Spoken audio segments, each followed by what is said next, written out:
NATO peacekeepers have used tear gas to take control of one of the barricades in Northern Kosovo, built by local Serbs several months ago in an ongoing border dispute. But the success for the KFOR troops was short-lived after a new block was put up further down the road. The crackdown comes just days after the head of the UN drew attention to the increasing number of attacks on Serbs living in Northern Kosovo. Let's talk now to Aleksandar Pavic. He's a political analyst. He's live on the line for us from Serbia. Aleksandar, hello, good evening.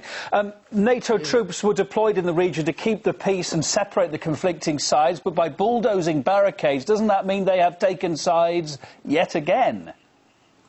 Oh, absolutely. They've been doing it for years now, and they've broken their mandate, actually.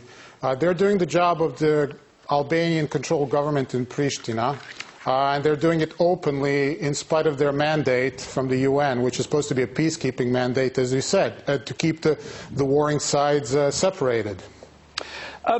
There have been reports that KFOR have been using tear gas, as I just mentioned, then against the protesters. Does that really fit under the whole mandate of peacekeeping?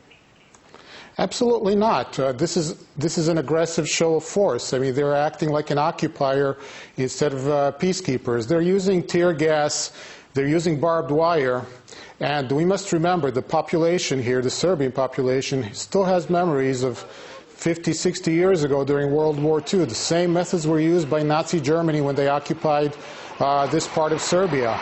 It was the same thing again. They gave support to the Kosovo Albanians then, and they tried to eradicate the Serbs from Kosovo. They used barbed wire. They used not tear gas. They used lots of other kinds of gas, ammunition, deadly force. History is repeating in the Balkans 60 years later. Well, the UN has finally shown some recognition into the ongoing violence against the Serbs in the region. Would you therefore expect any response from the world body now? No, because we have Russia, we have China, who are for respect of international law and for respecting the UN mandate. But we have the Western states and the UN Security Councils, the permanent members, the US, Great Britain and France, who will oppose any move, actually a reversion to the real UN mandate. But I want to say one more thing, and the audience should know this is not just about Kosovo. I mean, clearly there is increasing chaos in the world, and this is part of a larger picture, and I think people should be very much aware of that. And right now what we have, this in Kosovo, and what is happening in Greece, those are things that must be connected in some way.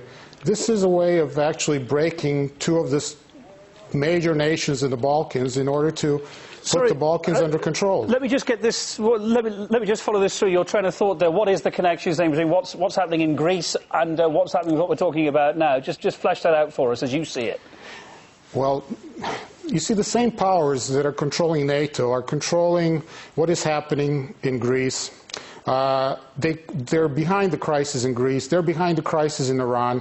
What we're seeing right now is the sowing of the new world disorder, and Serbia is one of the flashpoints. And I would just say this, that all the people that are doing all the Occupy Wall Street and all the other streets throughout the West and the world right now, the Kosovo Serbs are at the forefront of this fight, of the same fight that they're fighting, and they must know this. If they're not successful, what awaits them is tear gas, barbed wire, tanks, use of force, even deadly force. So all these things are connected. We cannot look at it as a local thing anymore. All right, but looking at it as a local level, where's it going to go in the immediate future, do you think? Will the situation remain to be tense? Is there anything to be sorted out there? Well, let's say this. The Pristina government is absolutely under total Western control. If the Western powers wanted it to be peaceful, there would be peace today, tomorrow. So it's really up to the West. If they weren't tear gassing peaceful, unarmed demonstrators, there would be no quarrel down there. There would be no conflict whatsoever. If they told Pristina to stop, Pristina would stop. It's all in the hands of Washington, London, and Paris. So if they want peace, they will say there will be peace, and we will have peace in Kosovo tomorrow. Thanks for your thoughts on the programme. Aleksandar Pavic, political analyst there, joining us on the line. A pleasure, as always.